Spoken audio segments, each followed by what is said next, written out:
Good morning, everyone. I am Jahara Emily Borja from BS Cream 2 Block A. Today, we will be tackling about fingerprints and its history. Fingerprint is something that can be used to identify a person. So, historical accounts. Emperor Tianxi was the first one to use fingerprint in China.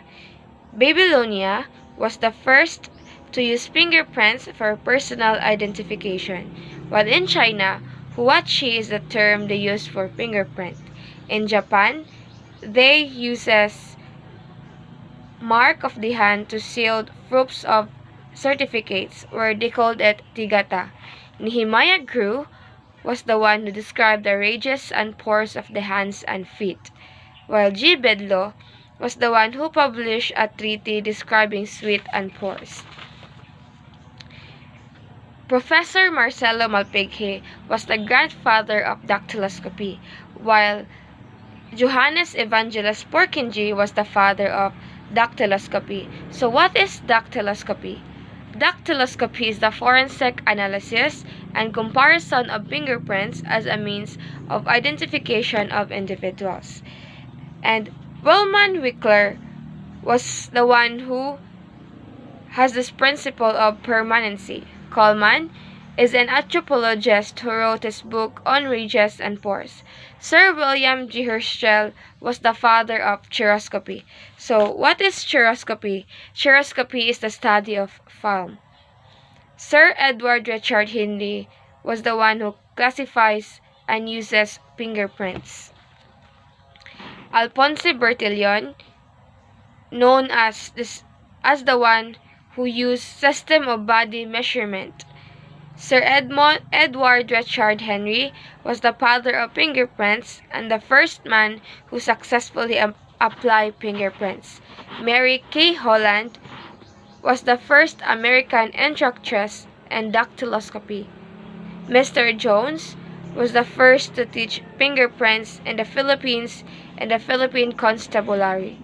Mr. Geronimo Reyes was the first Filipino fingerprint technician. So there are three dogmas or the basic principles of fingerprint as science. So what are the three dogmas? Number 1, principle of individuality. There are no two fingerprints that are exactly alike unless taken from the same fingerprint.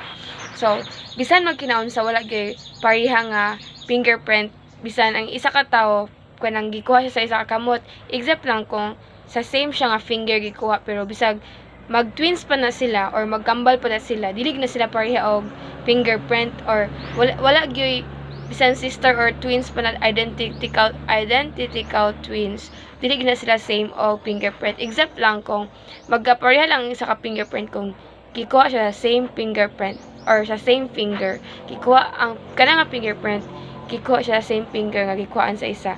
So mura siya ang principle of individuality, or ang principle niya nga wala gyud magkapareha nga fingerprint. Principle of permanency. The configuration and details of individual ridges remain constant and unchanging till the final decomposition of the body. So, ang isa ka fingerprint dili na siya mag-change, and it will remain constant or unchangeable gina siya until ma-decompose ang body kung mamatay. Principle of infallibility. The fingerprint is a reliable means of personal identification, and all courts accept and adopt fingerprint as a means of personal identification. So, grabe kagamit ang fingerprint sa pag-identify sa person tungod kay mao lagi sa principle of individuality nga wala gyud magkapareha nga fingerprint sa usa ka person, or dili gyud magkapareha ang fingerprint sa usa ka person lang.